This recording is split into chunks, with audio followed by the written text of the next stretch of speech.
I'm joined today by Will Rezin, who is the founder and operator of Trauma and Somatics. And today we're going to have a candid conversation around specifically attachment and somatics. And attachment being a topic that is near and dear to my heart, has been integral in my development, in my understanding, being able to expand upon it. And I'm excited today to speak with Will about what exactly that means within the realm of relationship, within the realm of relationships with oneself, and the concept of union that you guys know I really enjoy talking about. So, without further ado, Will, thanks for being here with me. And I would love to hear a little bit from you in terms of anything you want to share just to sign on here. Luke, thanks, man. I appreciate you taking the time with me today. I'm the founder of, actually co-founder, but the owner of Trauma and Somatics. And we're an organization that leads somatic education training programs. We've had the pleasure over the past 5.5 years of training almost 500 practitioners from more than 26 countries around the world. And man, I tell you, it's a beautiful thing to see people's lives change. I'm excited to get into this conversation with you about relationships and attachment and just human development and some of the nuances of those particular things. We found our way together by way of my mother, Kate, and she is the reason why this training was created. The two of us collaborated on this, and it's something we've been thinking about for quite a long time. But before we go into talking about details about programs and other things, I'm happy to chat about other sort of the development of this and how this formed. Absolutely. Yeah, I think that's such a important piece to hit upon. That for me and my story and what brought us together and to this point in this conversation was working with your mother and it being a very serendipitous, timely introduction to her, specifically in a challenging time of my romantic partnership, my union, and finding myself, in a sense, sort of my back against the wall, really being faced with the necessity to go back to the basics, having veered far from it, feeling like, oh, maybe I had integrated this, maybe I had mastered some of the basics, as the ego might have told me. However, it was such a necessity to come back, and I don't like calling them the basics, but the foundational components of specifically what we're going to get into here today that I've been working with your mother and excited to talk to you about, which has been a just absolute necessity in part of my healing journey, and actually being able to create this concept of union that, again, I love speaking to. So within the realm of relationships, first off, so much thanks and appreciation, gratitude to your mom for being an incredible supporter.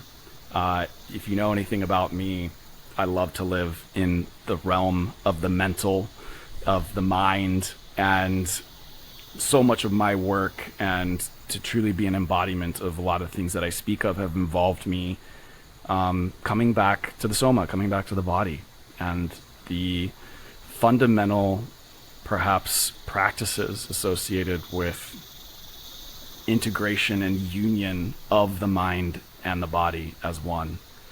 So I'm curious, Will, for you, I'd love to hear a little bit about your story. You're an incredibly intelligent man, very intellectual, diversely educated from what I gather. And I'd love to hear a little bit about your story in terms of how trauma and somatics came to be, and ultimately your experience with attachment theory and the ways that you, that it included in this program that we'll talk about in a little bit here. Yeah. Thanks. I spent a lot of my life living in my head too. Like you mentioned, something that, like in our previous conversation, it's probably obvious. I can be very intellectually strong. And I found my way into this through the field of personal development and coaching. And I found my way into that through spirituality. Long before I was a practitioner, I was fascinated with esoteric culture, anthropology, esoteric spirituality, mysticism, magic, things like that. And I remember I got Jung's, it was The Language of the Unconscious.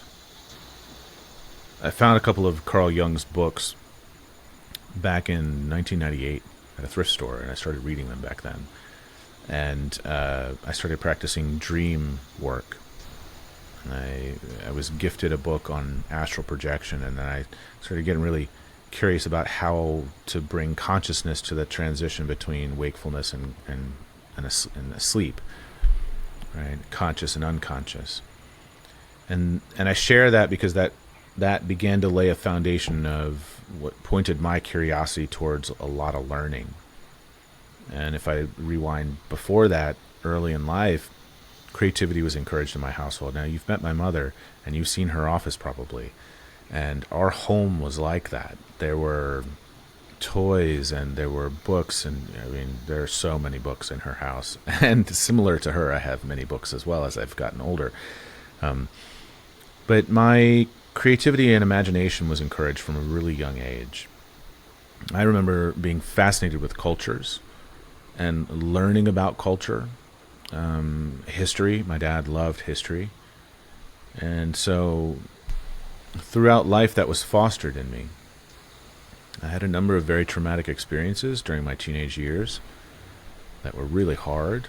And when I came out of those teenage years, I turned towards substances, things that would numb me so that I didn't have to feel that pain. I wouldn't have told you that at the time, but it was my way of, managing some of the lingering trauma that was present. And one of the substances that I fell in love with was LSD. And psychedelics, man, I'll tell you, they changed my life. And now I would say I abused them for quite some time, where I used them as an escape. But for anybody that's listening that's tried psychedelics, we don't really escape. We find ourselves with ourselves. And with LSD specifically, really with ourselves inside. And so I got closer to myself even though I was attempting to run away. Now, during those years, I was doing a lot of reading and esoteric studies. I found Manly P. Hall and his work. He wrote a book called The Secret Teachings of All Ages, I think is what it is. And I think he was an anthropologist. I found Joseph Campbell's work. I started reading a lot of Joseph Campbell's work and listening to some of his lectures and watched that whole series with him and Bill Moyer. It was on PBS. And far beyond that. And I always thought someday I'll become a spiritual teacher or a psychologist. But neither of those things happen. I guess I'm a blend of those things at this point in my career. Not intentionally so, it sort of happened that way. But I meandered for a while, really lost and unsure of who I was and what I would do with my life.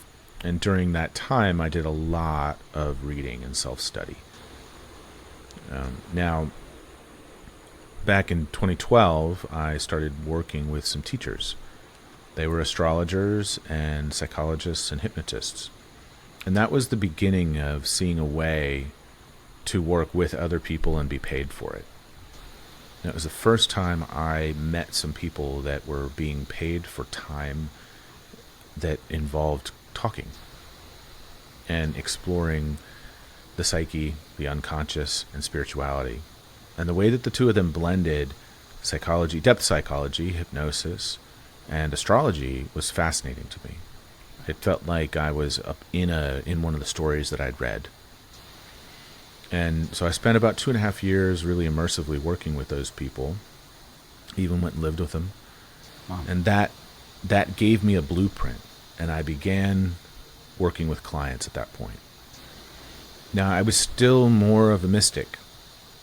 I could do hypnosis, and I could do astrology, and there were like bits of depth psychology interwoven because of the apprenticeship that I'd done with those two.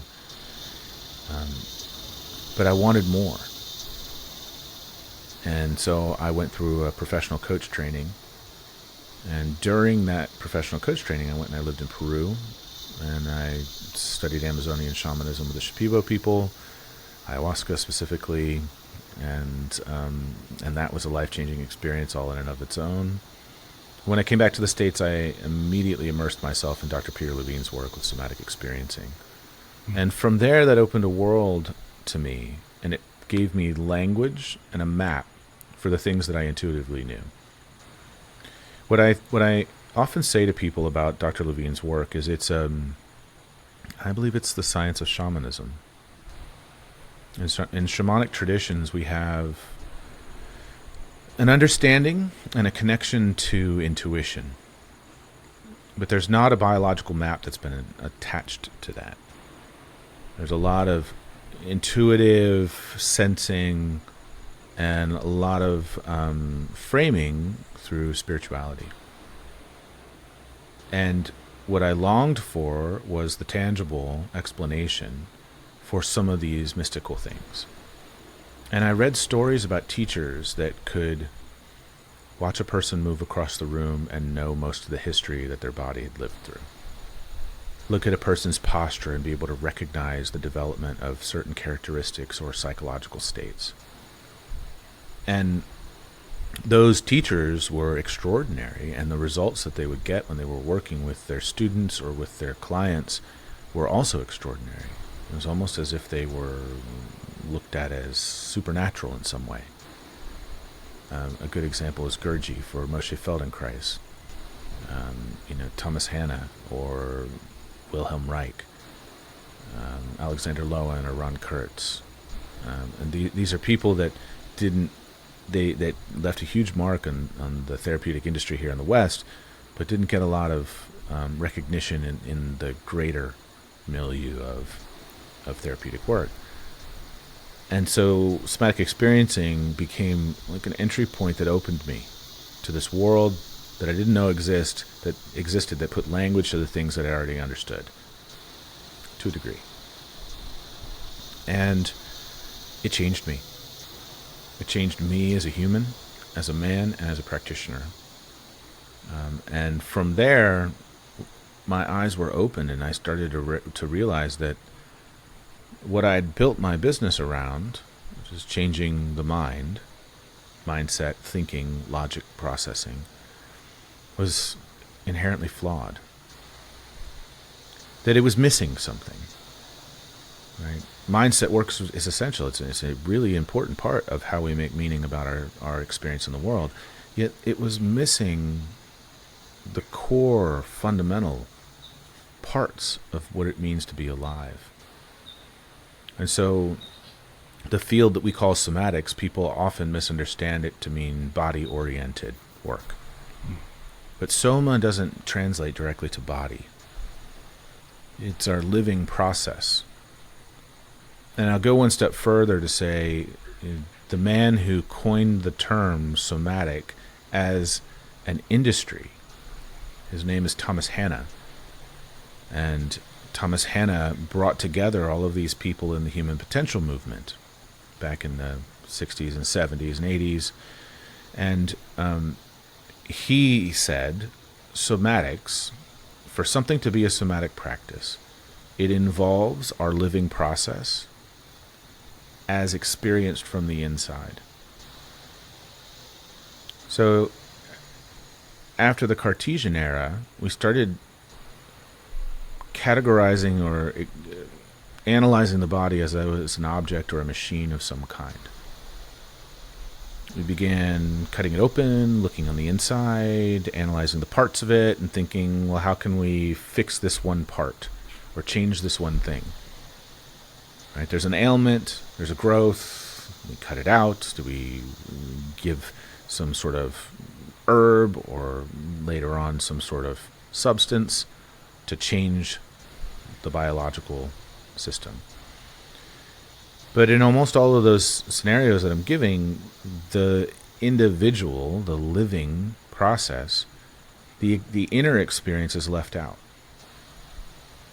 And so a lot of Western medicine, you go to see a doctor, and the doctor doesn't ask you, how are you feeling? What are you feeling? What happens inside of your body? They ask you for symptoms, which you give them, and then they diagnose you and say, this is what's wrong, this is how we treat it. Now, I believe there's a place for that. It's really useful that we have these tools and these skills. Yet, somatics and a somatic practice would say, yes, and. The part of the equation that's often most useful in a diagnostic process is what's going on inside that the individual can sense. And sometimes the ability to sense something is thwarted or not functioning correctly. So the brain-body connection is just it isn't doing what it wants to do, or what it needs to do, right? It could be like my body stays contracted over here, and I'm unaware of it. And if for some reason we decided that everyone listening was going to make a fist, and if you and I made a fist right now, and we just hold it until I say let it go, and squeeze it really tightly. And so if we just continue having our conversation like this, and we're squeezing it really tightly in the background, at some point of doing this, we're going to forget that we're doing it. But it requires a lot of energy to sit here. Hopefully you're all holding your fists still. It requires a lot of extra energy to hold our fists contracted.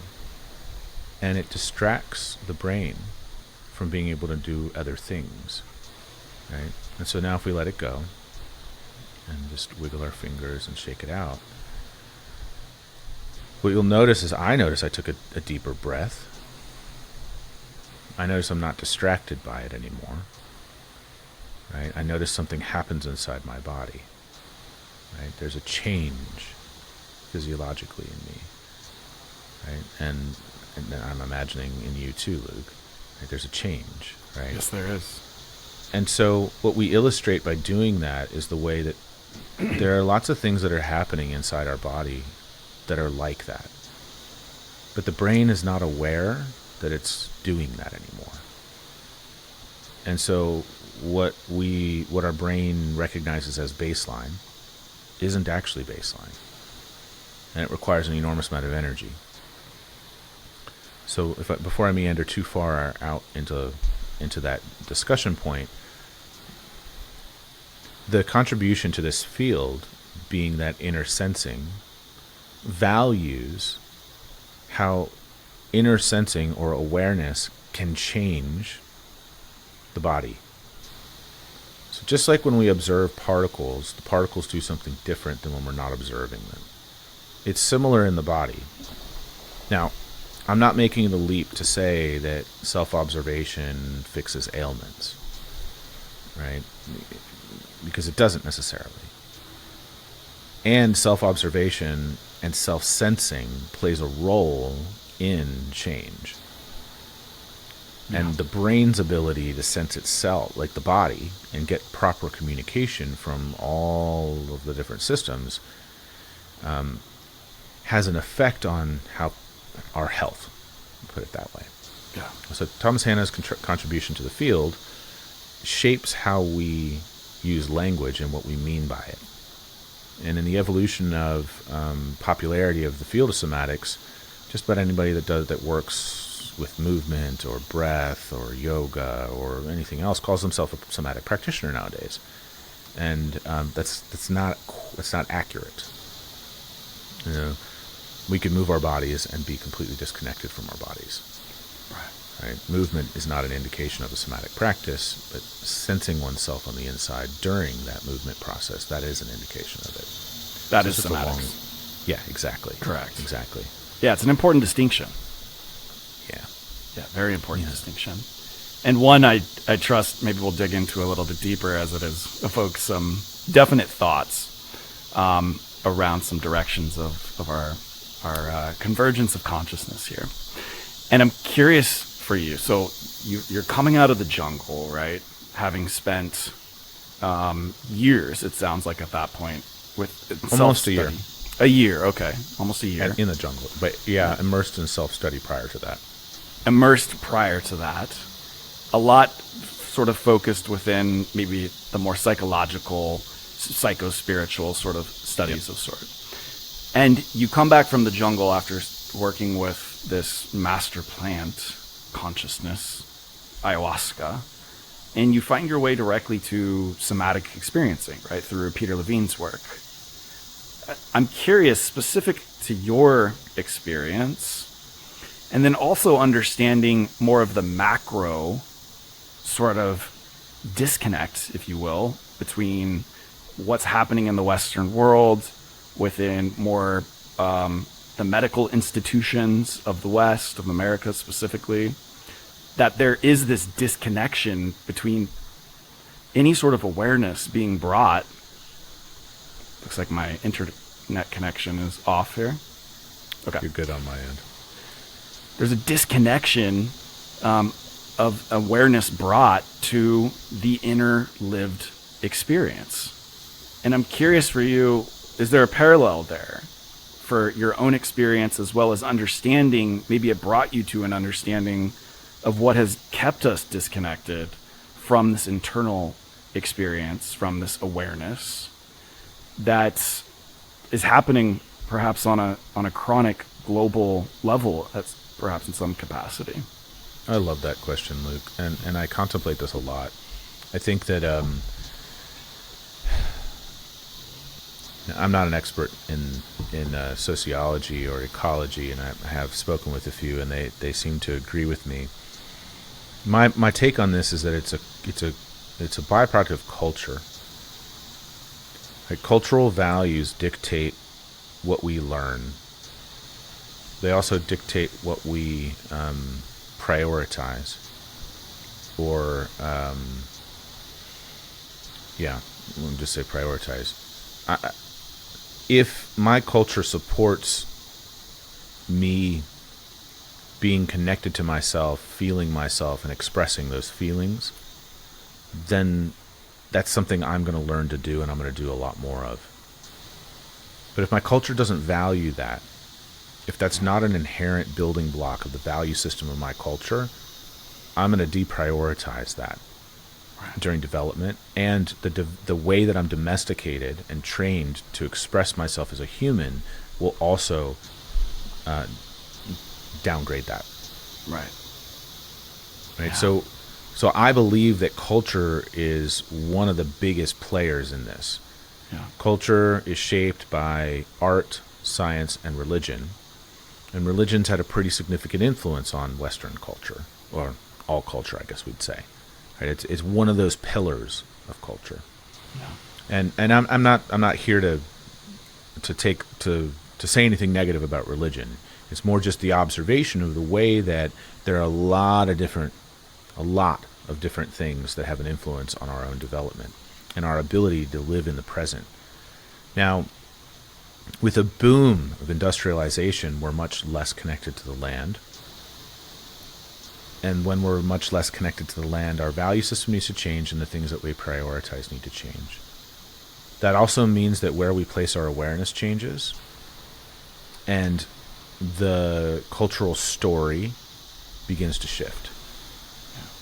And I think we've seen that accidentally happening, at least here in the States, but in most industrialized cultures, where the focus is less about our relationship with the land and the ecosystem, and more about our relationship with technology, production, money, other ways of measuring value, and other ways of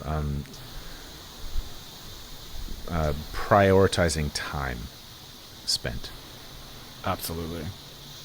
Oh yeah, we could go down a rabbit hole there.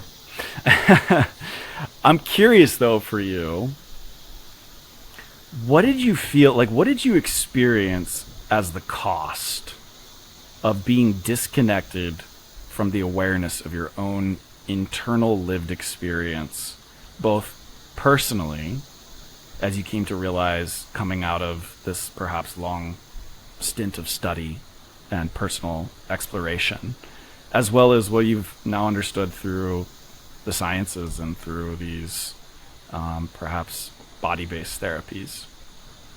Yeah, what's the cost? The cost is being alive. Yeah. What does that mean? Yeah, that's a good follow-up. Yeah. Well, if I'm not really living. I'm without the connection to my body and my senses, a sensory experience, for instance. It's difficult to experience what Joseph Campbell called the rapture of being alive, which is emotion, joy, sadness, intuition, relational connection. Right? Either I'm too defended and walled off from the world, or I'm too numb to myself, which means I'm numb to others. And for a long time, my way of dealing with the stress and trauma I lived through was to become numb to what was happening on the inside. Intelligent response, of course. If it's overwhelming, we don't want to feel it. And I say want, but I don't mean want. I mean instinctively don't feel it, right? But the cost is that I can't connect. I can't feel alive. I can't feel the sensory information that moves between me and someone else. I can't enjoy the richness of life. I have a saying that I like to say, and I've been quoted saying this, which is, the body is the conduit for us to experience our aliveness. And I believe that when we're fractured from our sense of self, and I don't mean an identity, I mean the sensations, the feeling what's happening inside. When we're cut off from that, it's near to impossible to have a depth of experience in life. Yeah. Do you think that's what we're all seeking? That experience? Yeah. Because Joseph Campbell speaks to that, right? Yeah. I do think it's what we're seeking. Yeah. I think that many of us have a variety of ways of attempting to get that. Whether, substances, sex, technology, work, performance. These are all avenues to create that feeling. Yeah. Right? Absolutely. And I think, as you put it, bringing it back to what I observe within my micro communities and the people that have really resonated with my message and my streams of consciousness, is they're seeking that connection, right? And you spoke beautifully to this. It's so far beyond. It's the connectivity that is accessible to all of life through the vessel, through the body, as almost the access point. Yeah. Do you feel like that's true through your experience and through somatic experiencing? And yeah, definitely. I mean, what Levine discovered was that trauma fragments us and our ability to be connected inside our bodies, and connecting with ourselves is the antidote to that. How we do that is what he developed. And there are people who came before him that developed ways of doing that as well. Like Reich had a strategy that he used to get people connected in their bodies and experience emotion. And then Alexander Lowen with bioenergetics, he created his version of this. Ron Kurtz, who created Hakomi method, he created his version of this. Right? Pat Ogden, who created sensory motor psychotherapy, she created her version of this. Stanley Kellerman, who created formative psychology, he created his version of this. Moshe Feldenkrais, who created the Feldenkrais method, or functional integration, I think is what it's called, he created his version of this. Ida Rolf, she created her version of this. Eugene Genlin created his version of this with focusing therapy. Yeah. What's interesting, I'm naming all of these people because they're the pioneers in this industry, but not just because of that. I'm also naming them because there's a common thread in every one of them. Charlotte Selver is another woman who had a huge contribution with sensory awareness practices. The common thread is it involves sensing oneself and returning to being bodied. Yeah. Right? To really living in our body. A lot of spiritual traditions are misunderstood. The misunderstanding is that there's an objective to get out of the human experience or to transcend our physical form, to become spirit, right? To get out of this life, like we're trapped here, right? And I say, well, no, we're not trapped here. We're not trapped. We're not trapped in a body. We are a body. Right? We're confused. And if we go deep enough into the obscure mystic writings, what we find is almost all of them, no matter the culture, are pointing towards the same place. Anthony de Mello quotes a Sufi, I think it's a Sufi. He says, the mystic points at the moon and all the idiot sees is the finger. Right? It'd be like you seeing my finger, but what I'm pointing to is the microphone. Right? And he makes that reference in reference to the term God, because it's this brilliant lecture, which was turned into a book called Awareness. I prefer listening to the lecture personally, because you can hear the cadence of his voice. It reads a little funny in the book. But we point towards a thing that we cannot describe. We use words and concepts in an attempt to describe it. But most people miss it because they're hung up on the words and the concepts. And I say it's the same thing with experiencing ourselves. Right? I could talk about it in abstractions and in concepts in an effort to help a person come home and experience it. But when we are in that experience of aliveness within ourselves, there are no words for it.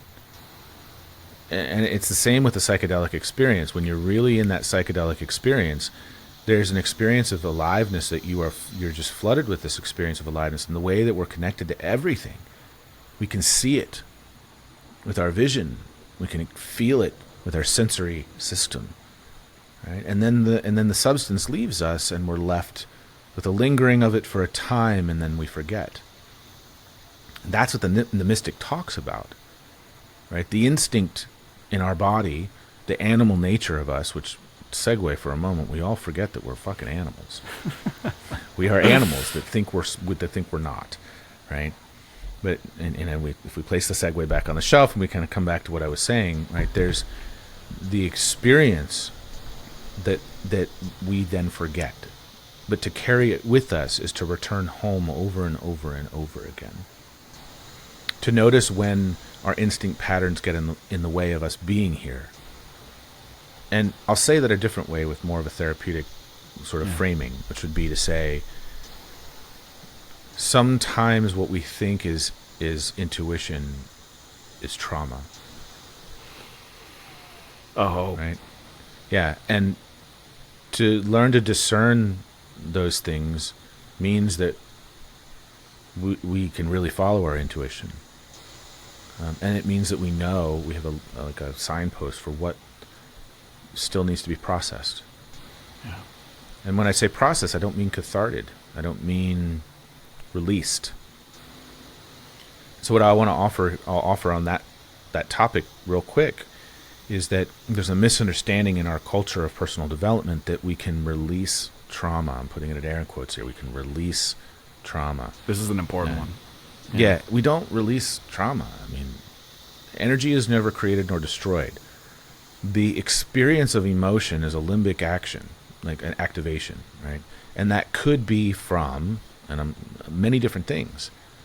But when we hold, like if we're holding our hand super tightly and we're holding it and holding it and holding it for a really long time, or let's say we've got a muscle in our mid-back that's been clenched for a really long time. When the body no longer is holding, it regains energy. When that procedural something no longer has to attempt to do something, or is no longer contracted or withheld, the body's not working so hard, so it regains energy. Sometimes that energy looks like or is experienced like emotion. Yeah. Sometimes it's big breaths. Sometimes it's sweat. Sometimes it's tears. Sometimes it's clarity. But that happens sometimes. Now, what's really funny and interesting to me is that we have whole systems that are built around the assumption that particular phenomenon, which is just a stage along the journey of healing, is the answer. An example of this is TRE, trauma release exercises. Right. Right, and it works from the assumption that the tremoring that occurs in animals when they come out of an immobilized state is something that helps humans, that we have to shake all the time because we've got all this stored trauma from our day. And I would argue that that's inaccurate. That's not actually what's going on. Now, it's not to say that sometimes we don't tremor, because I have had injuries and I've had moments where my body tremors. Right. And it's useful for the body to do that. Yeah. So I digress. One thing that I think you were speaking to in terms of what I would interpret as, we're holding trauma in the body.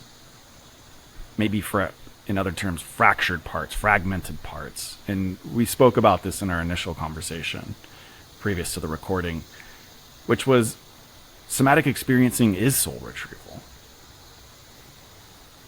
It's truly retrieving a part. When you say coming home, it's a fragmented part that's been holding, it sounds like.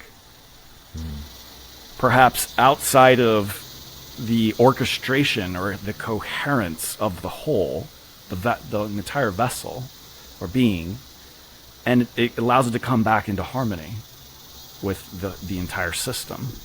Would you say? Yeah, I'd be happy to expand on that. Yeah, please. Yeah. Well, I love bridging the metaphysical, the spiritual with the if we want to call it science. Absolutely. But yeah, and I believe you also maybe resonate with being a bridge. Yeah. Yeah, definitely. Yeah, having studied really obscure mysticism, and even ritual magic, which I find fascinating. It's something that I find a lot of people don't talk about, but if you listen to Jamie Wheel talk, you'll hear that Jamie Wheel has immensely studied ritual magic and the occult. But what I find interesting is occult just means hidden. Yeah. Right? And esoteric just means obscure. Right? So this knowledge is embedded in science. So this idea of soul retrieval or soul fragmentation from shamanic traditions in different places in the world. The way I like to think about it is, rather than a part of me is left behind, there's something incomplete. And so there's the motor cortex is stuck, right? Or some procedural memory is stuck. And what that really means is that the body is incomplete in an action or continuing to take an action that it doesn't need to take anymore. Now, that may have originated at a certain point in our own life history.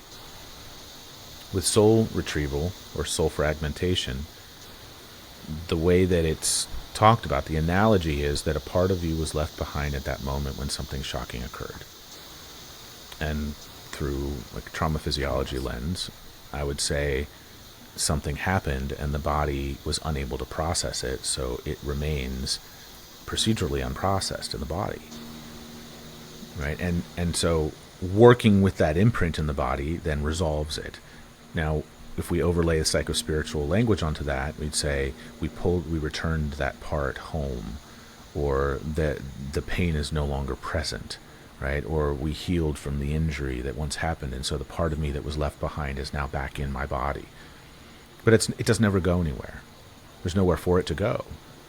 It's that something just has happened inside the body, and the body has a way of adapting to that. So trauma is a really beautiful adaptation, and I don't know, I'll go ahead and define it. It's that living memory. Yeah, it's the way that the body has a reflex that just keeps happening. Right? It's the thing that's undone or the thing that was done too much. It's the way the body reacts to the something. It's not actually the event. Right? We could say, well, it's just, the good example is two people go to war, one person comes back, and there's residual stuckness. Yeah. They're living as if the thing's still happening. Yeah. But the other person is not happening like that. It's like I could fall and hit my head and not get a concussion. Yeah. I could fall and hit my head and maybe get a concussion. concussion means lingering problem. Yeah. The body couldn't process the shock. But no concussion means the body processes it just fine. There's nothing left over. And trauma is that, whether it's psychological, emotional, physiological, structural, it's all the same thing. Yeah.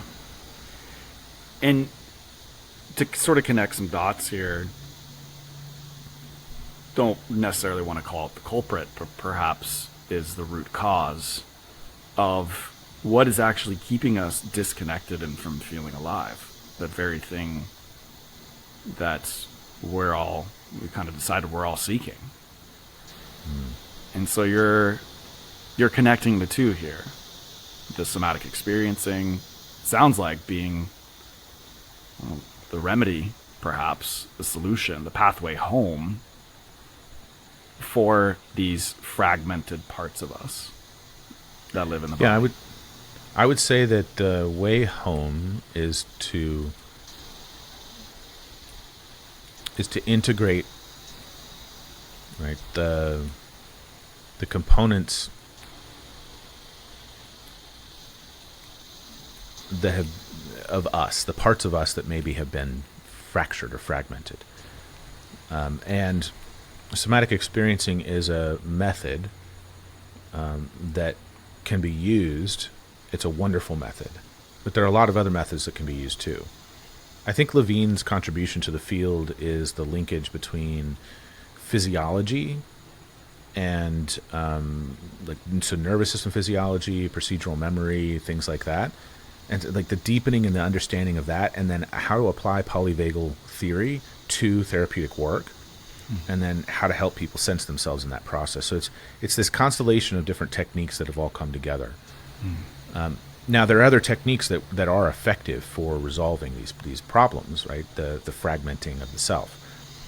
It's just his happens to be one that I really like, and I think his contribution to the field is really valuable because it teaches us how to modulate the intensity of our approach. And so does Dr. Porges' work. Dr. Porges says, too much, and the body just experiences it as a trauma again, and it does what it instinctively does. Either it collapses, it gets flooded with energy, it disconnects, right? It could be any number of things. Excuse me. So the pathway to being more connected in our bodies and living and enjoying our lives, it's working with the stored memory of those things, but it's not actively recallable memory usually. It's some sort of instinct is what I like to call it, right? It's an instinctive response.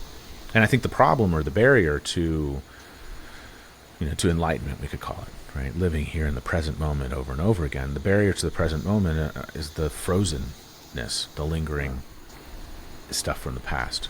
And that's what I call, we call trauma. Yeah, absolutely. And if we're bringing in the link, maybe this is a good time to bring in the attachment piece.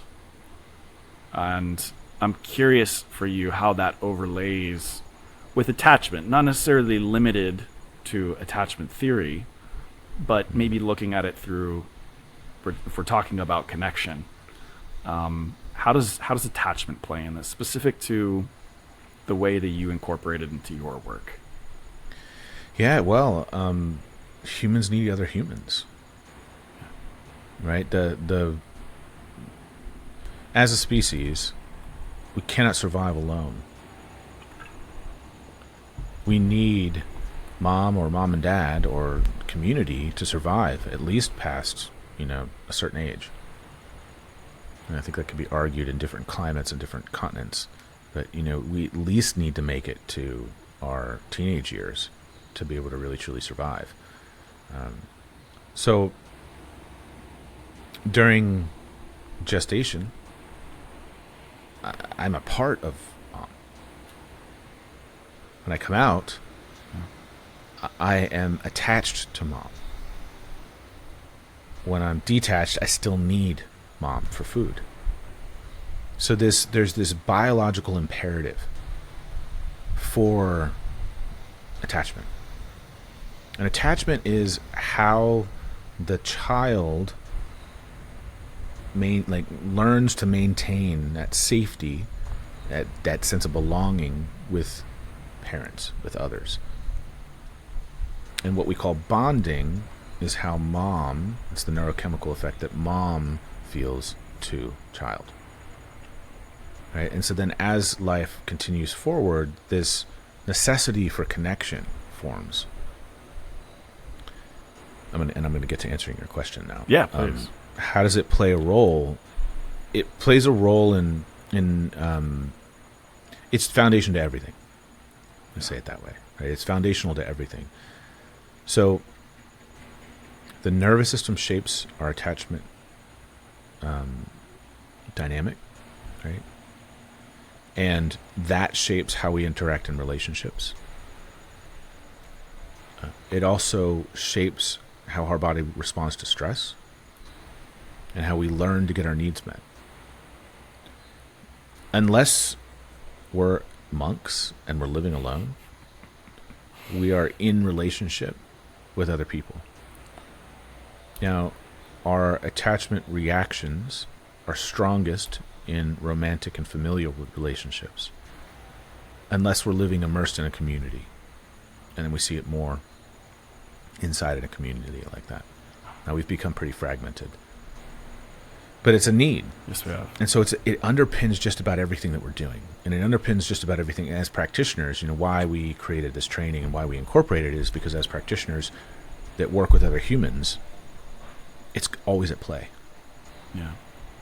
Right? Do I feel safe right now? Do I not feel safe right now? And I don't mean cognitively, do I know I'm safe? Like, does my body feel safe to be vulnerable? Can I disclose myself to you? Can I share what's happening on the inside? Can I share my feelings with you? Yeah. Can I trust that you're not going to cut me down, reject me? Right? And if I think you might, how do I shape myself so that maybe I can avoid that? Right? Makes total sense. So all of that's at play. Yeah. And it's connected. So we learn about nervous system physiology. We can learn to observe the changes in a person's body, which give us indications of what's happening inside. It doesn't make any sense to pathologize a person based on that, but it gives us really useful information. Like, wow, that person's really sympathetic dominant right now. I wonder what's going on.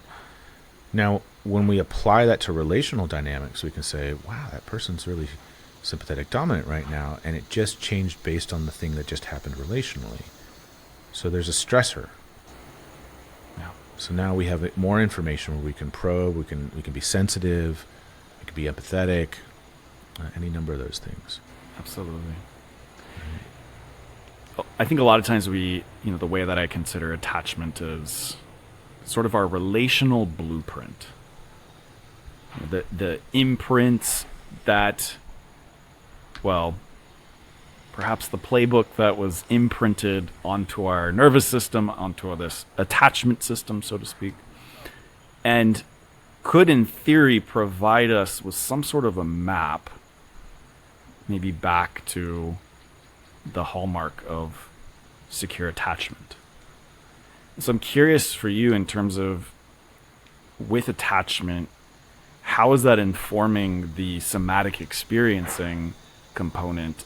Are they guiding one another in some capacity? How are they at play? What's the interplay between the two?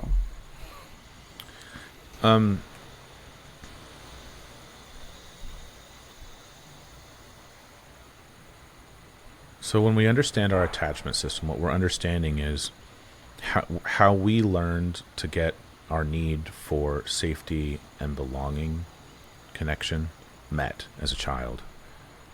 That happened as a result of interactions between us and our caregivers. Was I left to cry when I cried out and needed something? If I was, I learned a strategy. Either I got louder or I gave up. I'm just using this as a very simple example. If I learned to give up, then what my body learned was that when I'm stressed, no one's coming. I have to do it alone. If I learn early, if my body learns early that when I'm stressed, no one's coming, I have to do it alone, I don't reach for support. I become numb to connection. Because with connection, there's a threat that I'll be alone and scared. Right? So that informs, that's the foundation for everything when stressors show up. So emotional proximity could actually be perceived as threat by my body. I may just move through the world and not be aware of this, and just know that, when I'm stressed, I just like to be alone. Like that, I feel better when I'm alone. Right? I think I feel better. I feel less stressed, right, when I choose to be alone. But it doesn't resolve what was distressing in the first place, which was I want to feel safe in connection. Right. And I need connection. Right. But connection is also threatening. That's right. Right. And so when that interplay is happening, there's an enormous amount of distress in the body. Right. And so that distress happens at the limbic level and at the nervous system level. It happens in the musculature. It happens psychologically. Right? The mind just rests on top of everything else. It's perceiving based on the sensory information. Right? And so it connects to our sensory experience, but maybe we're cut off from that. I'm describing the avoidant, right? So if I describe the avoidant is generally more cut off from their sensations and from their body, because that's how the avoidant survived. Right? Otherwise, it'd be too much. Right? And the anxious may be flooded, just taken over with all of the input, the sensory experience. Anxious, overwhelmed, needing closeness to feel soothed. Right? And so, how does this apply? This is essential. It's essential for us to understand as a piece for our relationships, to recognize, wow, that person just pulled away a little. Something happened inside. Yeah. Doesn't mean something happened with me, but it means something happened in them. Right? The linguistic patterns just changed in our conversation. Something occurred. Maybe I'll get curious. They're distressed. They just pulled away. Okay, great. It's not my fault. But there's stress. There's something happened. I can get curious. It's interesting. I love playing with paradox. And perhaps what I've at least learned through the study and the research that I've done is there's really these almost two conflicting, we'll just call like biological drivers, imperatives, right? The need for connection and the need for protection or self-preservation. And I feel like when we have these circuits, which you're kind of giving us a framework both through somatics and attachment to really parse those out and understand not only how they might coexist, but ultimately how they can conflict and live in tension and conflict. And yeah, I'm wondering, specific, is that something that you experience with your clients, with people that come into these programs? Because what I experience with my clients is a lot of times these two conflicting motivations and drivers creating quite a bit of suffering because they're both needed for our survival. Yeah. In the example of maybe the disorganized nervous system or the avoidant, the disorganized attachment system and the avoidant attachment system, I guess the anxious too. I mean, there really is a paradox in many of those situations where it's like, it may not be conscious though. There may not be a conscious thought that like, God, I really want to feel safe in connection. That takes a lot of self-awareness. There might just be an instinct to like, gotta get out of this. What the fuck? This is ridiculous. Like, I'm not going to live with this kind of relationship. This is not good for me. Or I'm just done. Fuck this. I'm out. Right? Or I've got to get close. Are you the fuck it? I'm out. Yeah. Yeah. Default. Reflexive. Right. Yeah, exactly. Like a reflex. Mm-hmm. And until we become more self-aware, we don't even feel the distress that's underneath that says I need closeness. what we feel is like, fucking, I'm out. Like, this is fucking ridiculous. This is stupid. I don't need to be here. Right? And it's the interpretation, the way the mind rests on top of the body's instinct. Right? So, and it is a paradox, because what the body really, really, really, really, really needs is safe enough connection to not be in threat. And it's the threat reaction that really intelligently says self-preservation equals alone. Right. Right? And that forms early in life, before we have language. Right. So it doesn't involve language when it happens in the body.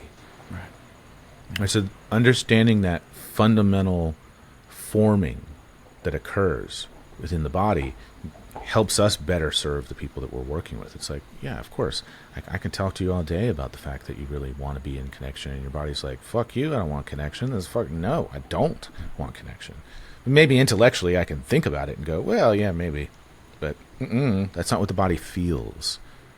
Right? The body feels, get me the fuck out of here. This is dangerous. Or apathy. Like, nah, I'm good. Yeah. Nah. And eventually the apathy passes, and then there's a longing again. Right? But not right away. No. Yeah. Yeah. So go ahead. Yeah. I was going to take it in a little bit of a direction, so if you want to finish, please. It's fine. Okay. Go ahead. Yeah, and I'm thinking of a perhaps quote by Diane Poole Heller, and I think she says, we're living in an epidemic of loneliness, and might I add, disconnection. And what I see collectively is that we're craving to be back in connection, but not just any connection, but safe connection. And it kind of just evoked that remembrance of how to really differentiate and to create both of those outcomes, connection while not sacrificing your self-preservation. And yeah, I'm curious. I'm always curious, infinitely curious about how we can support people in this desire to come back into union, to come back into connection, to come back into community. And to do so in a way that's sustainable for them versus a lot of maybe what we're seeing in terms of the distortion and the pain bodies and the trauma coming into those spaces with them. Mm-hmm. So Yeah. anything that arises for you in terms of what could be helpful? Well, I just want to name the problem again, just reiterate what you just said, which is I do believe we're in an epidemic of loneliness. And when people hear that linguistically, they think, oh, I just need more proximity, more time with friends, or more time with people. And it's not proximity. I was actually working with a client today, and this was coming up. And something that they said to me was, if I stay withdrawn, maybe there won't be conflict. So I stay walled off, because that walled off and that little bit of emotional connection is safer than really feeling and being felt, because there's a potential that there could be conflict, and there's a potential there could be pain, right? So it's easier for me to stay like this. I'm over here and I'm connecting as much as I want to, but there isn't the depth of intimacy that we're longing for, right? Going out to a bar and being around people, or going to a sound healing and being around people, is not the same as deep emotional intimacy. It's not the same as being seen, being felt, being heard, and belonging, free from judgment. That's frightening for so many of us. And yet it's the thing underneath everything. And I've done this for over a decade now, working with individuals, and I can tell you it's the same for everyone that I work with. Yeah. I want to be loved. I want to know that I'm not as bad as I think I am. Right? I want to belong. I want to know that I'm important and that I matter. Yeah.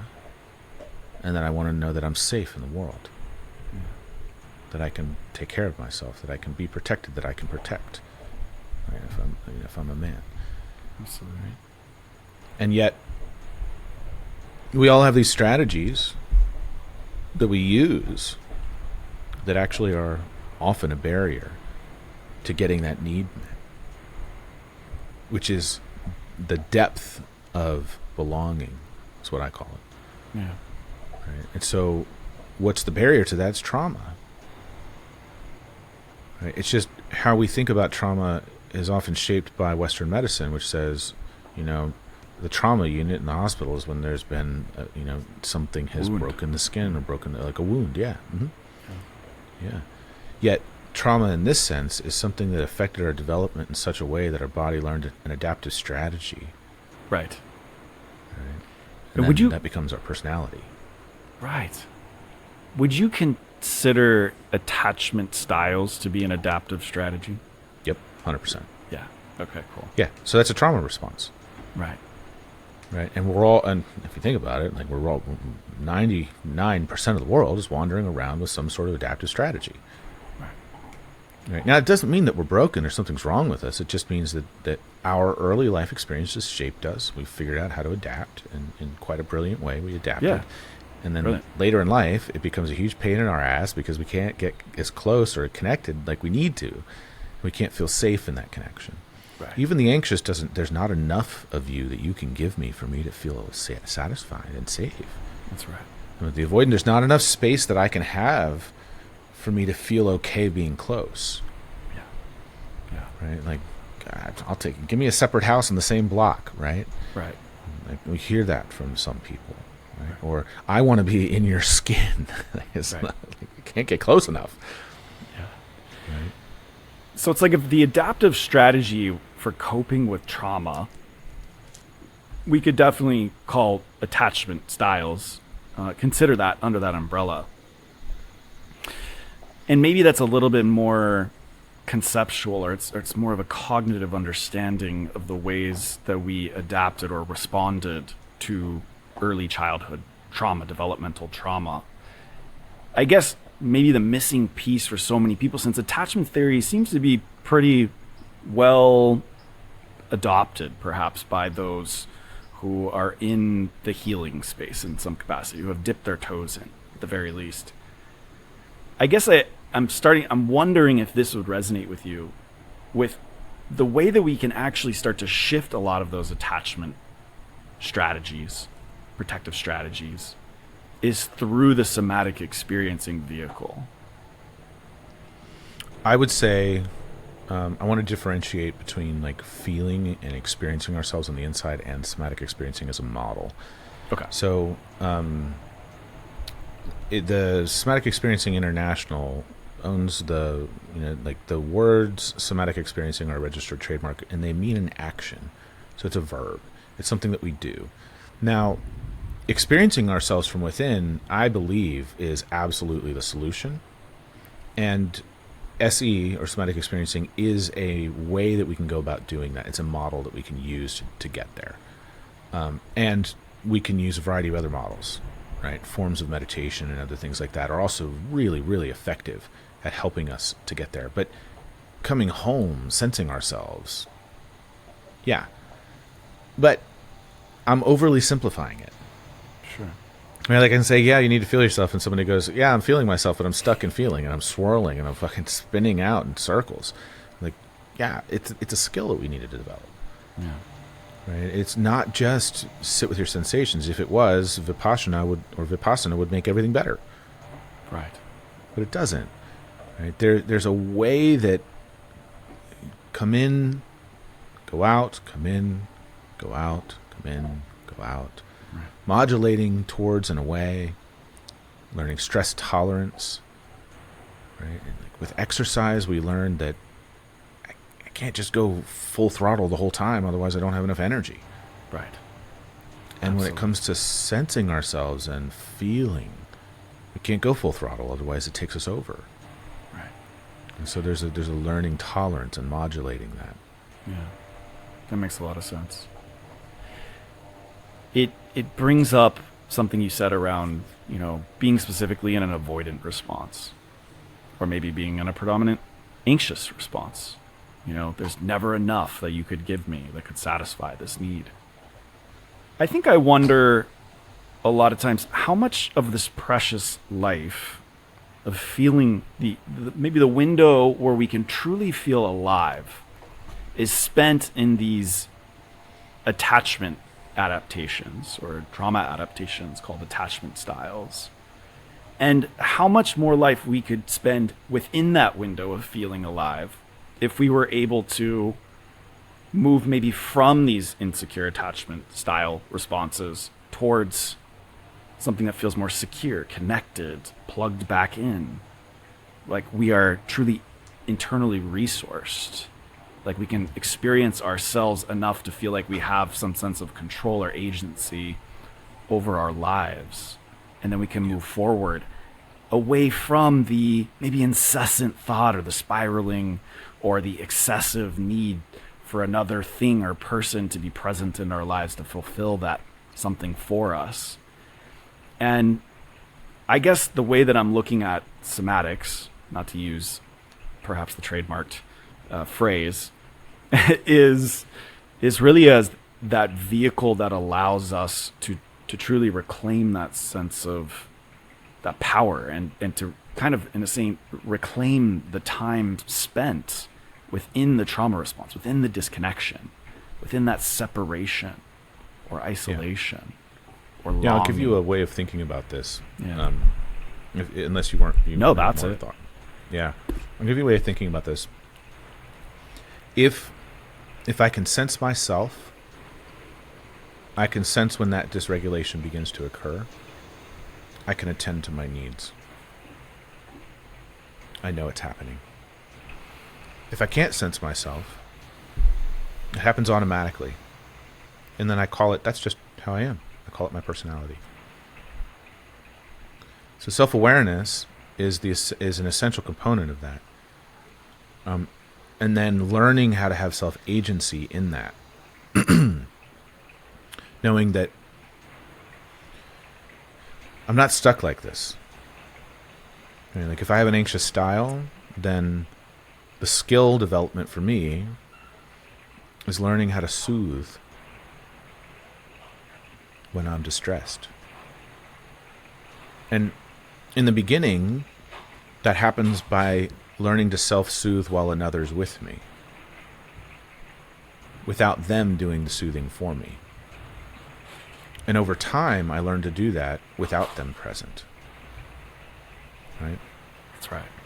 Now, if I have an avoidant style, then the learning to self-soothe alone becomes learning to self-soothe with another present. Right. Becomes being able to ask for support. Right? And what we're looking for, we're finding the middle. So that eventually what happens is the body learns through practice and repetition, something bad isn't going to happen. I have what I need. Yeah. And that's the earned secure that Diane Poheller talks about. Absolutely.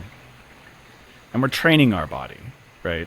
Yep. New neural pathways. Yep. How to actually get our most important needs met, typically in a different way. That doesn't involve the insecure attachment adaptation strategies, perhaps, so much as cultivating. It sounds like it's the physiology that impedes on the process of getting what we really want. Mm-hmm. And likely that thing is connection, whether that's connection to self or connection to other, connection to a higher power, etc. Yeah. And really important part of this is that we learn to remove the criticism around these styles. These are really brilliant adaptive strategies. This is how we got through our lives. Each of us had circumstances that stimulated something. That's normal. Right. There's nothing wrong. The avoidant style isn't bad. The anxious style isn't bad. right? Neither of them are bad. Yeah. They're It's brilliant strategies Brilliant. for getting, yeah, exactly. And it's okay that they happen, right? And maybe some version of that's going to continue on throughout our life, but we can earn a movement towards that middle ground, right? And by learning that means we're less, excuse me, distressed. Yeah.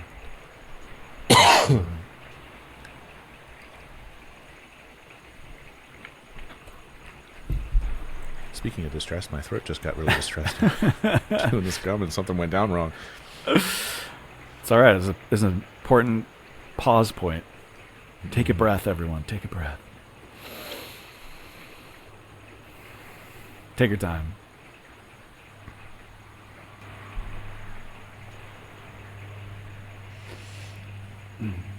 Reminds me of the root of suffering, perhaps spoken about in so many spiritual traditions.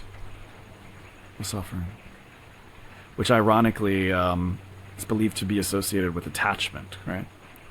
Yeah, and that term, I think it's funny because I talk about it, and anybody that's from India might be a little confused in the conversation about it.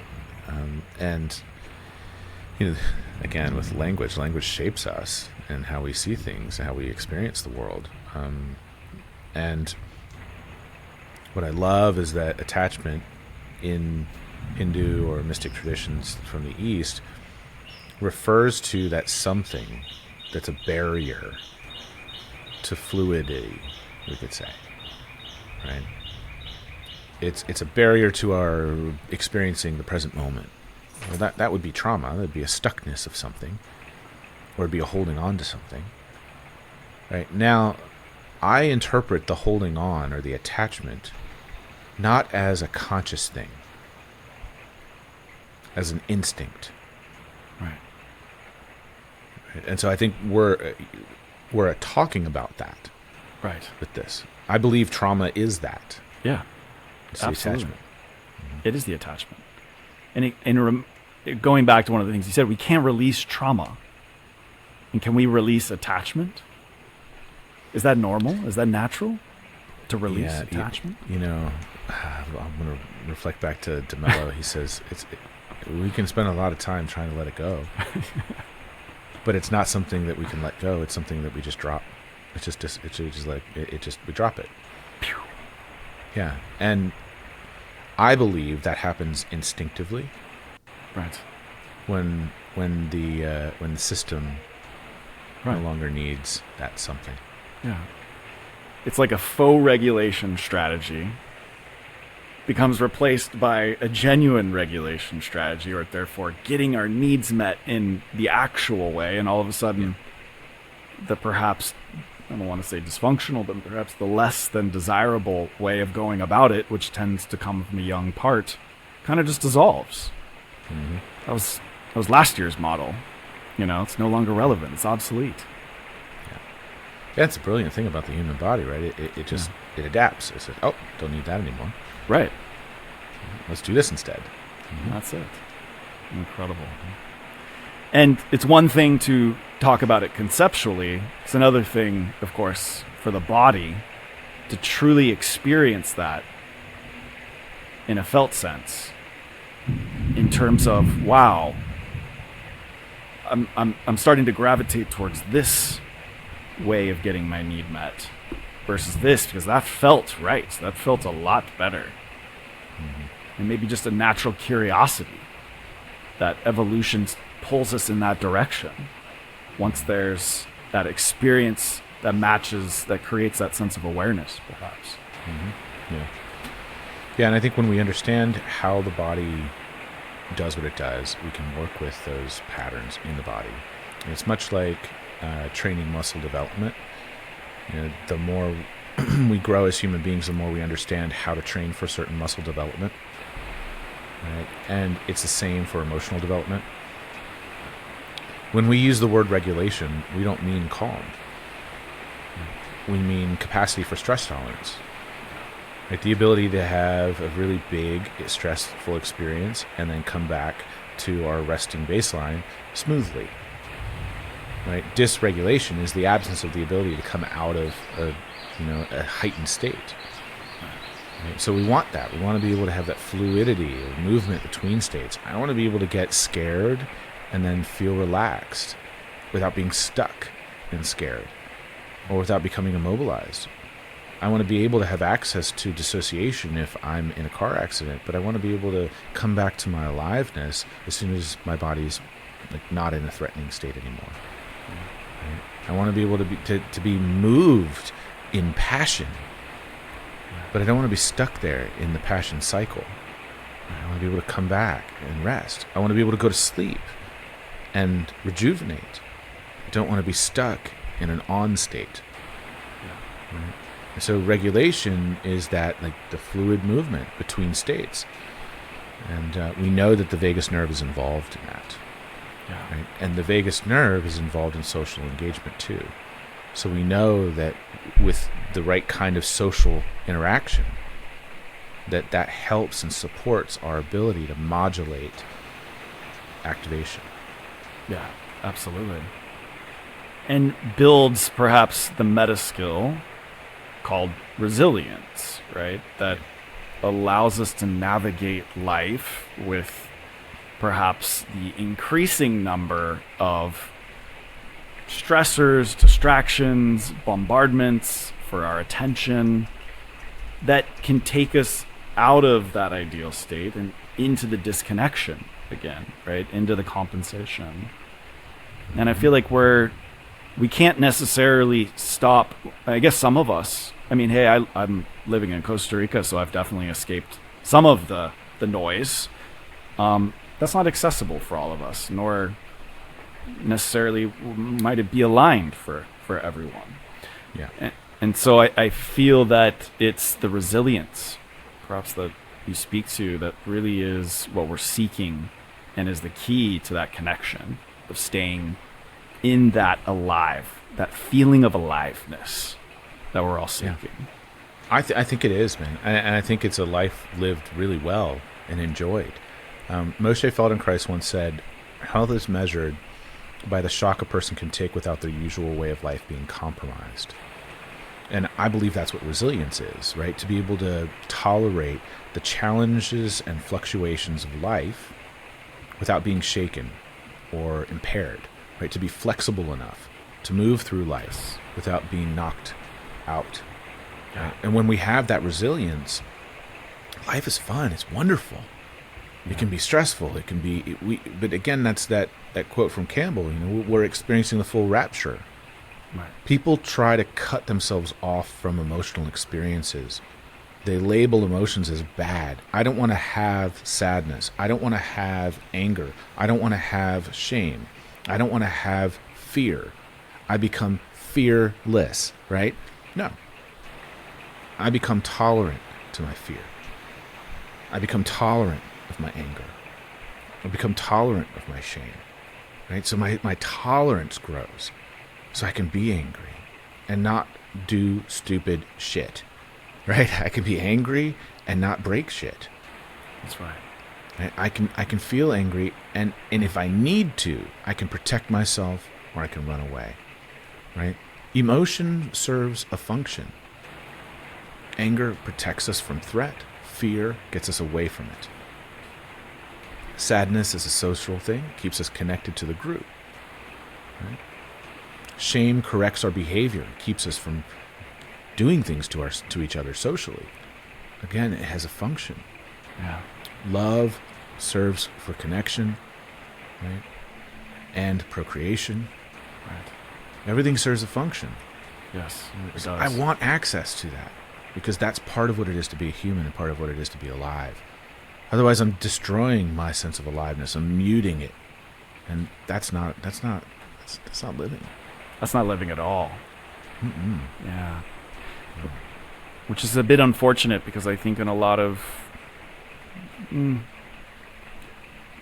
maybe spiritual traditions and whatnot, there is a desire to omit, to do away with, to exile these specific emotions or parts. Yeah. And truly feels the way back home to that full spectrum experience is through allowing ourselves to not only feel it, but to feel it in ways, especially considering the traumas of time past and that we carry in our bodies through epigenetics and whatnot, that allows us to have a greater sense of control over that experience of not thwarting or not repressing the emotion itself, but to have containment around it.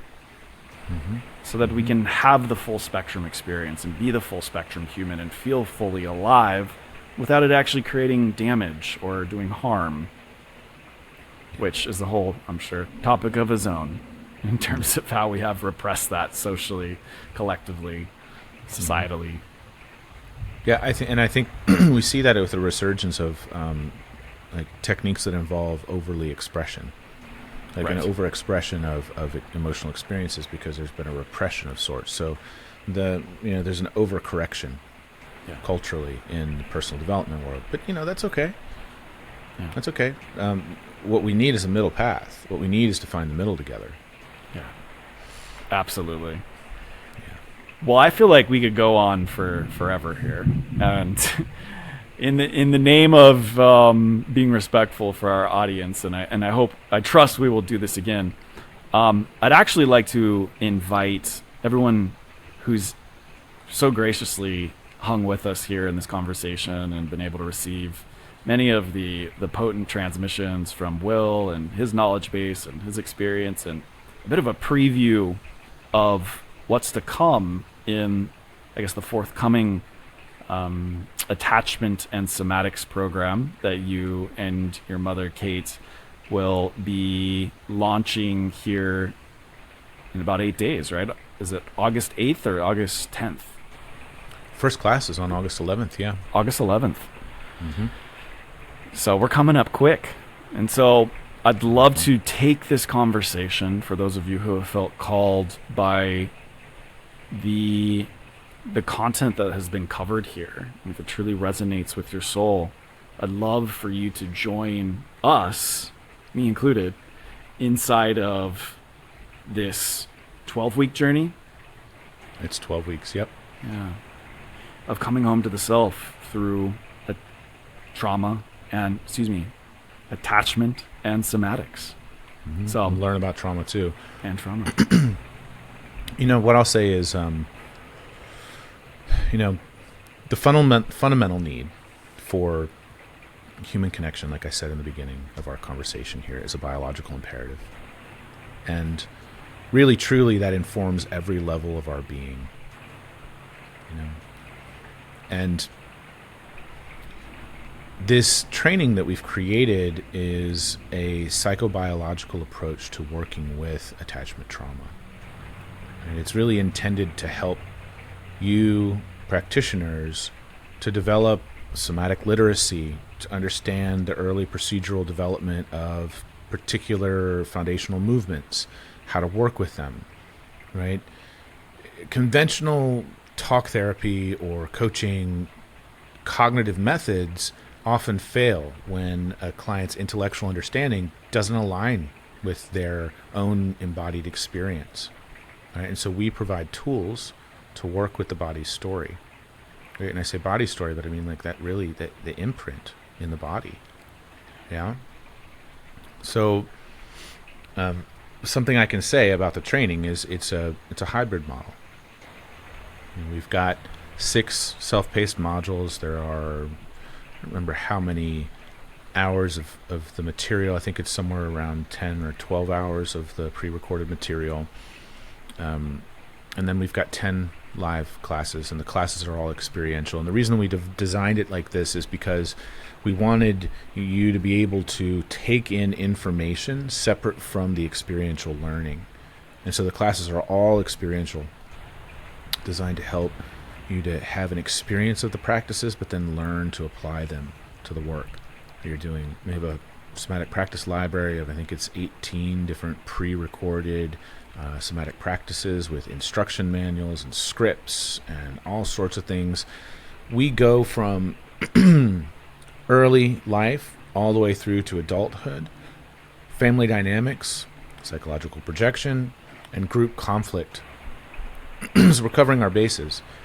We teach about the intersection of body physiology, attachment systems, body shape, character development. And this is all packaged in a way that supports you as a practitioner to apply to your work directly with your clients. Now, over the past 5 years in the company, we've had practitioners from all over the world. Over 475 practitioners at this point, from more than 26 countries. We've had PhDs, doulas, everything from psychotherapists to coaches, and hundreds of different kinds of practitioners. And the common theme that people say when they come through one of our trainings, and the attachment and somatics trainings are different, is it was most surprising to me how much I changed. It was most surprising to me how much this involved me learning about myself. My relationships are different. My sense of being embodied is different. There's a coming home to themselves that they share, and they're blown away by just how much can change in that 3-month period. Mm-hmm. The cost of the training is about like a meal out every day. It's not that expensive when you look at it like that. And we have a variety of different options for financial aid as well. I'm really proud of what Kate and I have created with this program, and we're in the background developing even more in-depth trainings, but we go really, really deep into a synthesis. And the other thing I'll say about this is that in many different industries, we have these siloed education pieces, right? We just learn about the attachment styles, learn about neurobiology, learn about the nervous system, learn about polyvagal theory, right? And they happen in a vacuum, separate from each other. And so what we've done is we've brought all that together and said, okay, here's how you apply this together. Here's how you apply all these things, and here's how they fit together, because they do. Understanding Dr. Dan Siegel's work with the window of tolerance and how that applies to relational dynamics. Learning Dr. Porges' polyvagal theory and how that applies to how you work within a dyad or a triad, right? How to track sensory experiences, how to guide partner activities, and how to work with the early development of the sensory motor system. So anyway, I could talk for a long time about the details of this. I'm very, very excited about it, and it's a really beautiful, really, really cool synthesis. It really is a beautiful orchestration of so many valuable modalities and schools of thought that have been brought together. I'm truly excited to join you inside this training, and of course I've worked with Kate, your mother, and it has been life-changing, and this conversation has been truly so fulfilling and enlightening. So I'm beyond excited to see you inside, and I will be also sharing with all of you more details about this program. You might be viewing this video through email, and if not, if you're seeing it through YouTube or another channel, please go ahead and check out the link below, and it will take you to the landing page, and feel free to contact me with any questions that you have, and can also put you in contact with Will and his team at Trauma and Somatics. Anything else you want to share, Will, with our listeners? Mm-hmm. Yeah, one other thing I'll add is that if you decide to join through Luke, that we're offering a very special $500 off for people in his community. And so highly encourage you to join. And first class is on Monday, August 11th. And you can join up until the end of that week. So if you decide that you want to join late, we'll let you in during that whole week. So we keep enrollment open past the first class. So you've got a couple weeks. Fantastic. Luke, thanks, man. This has been great. It's been an absolute pleasure. Thanks, Will. Looking forward to having another conversation soon, and again, seeing you inside the attachment and somatics training.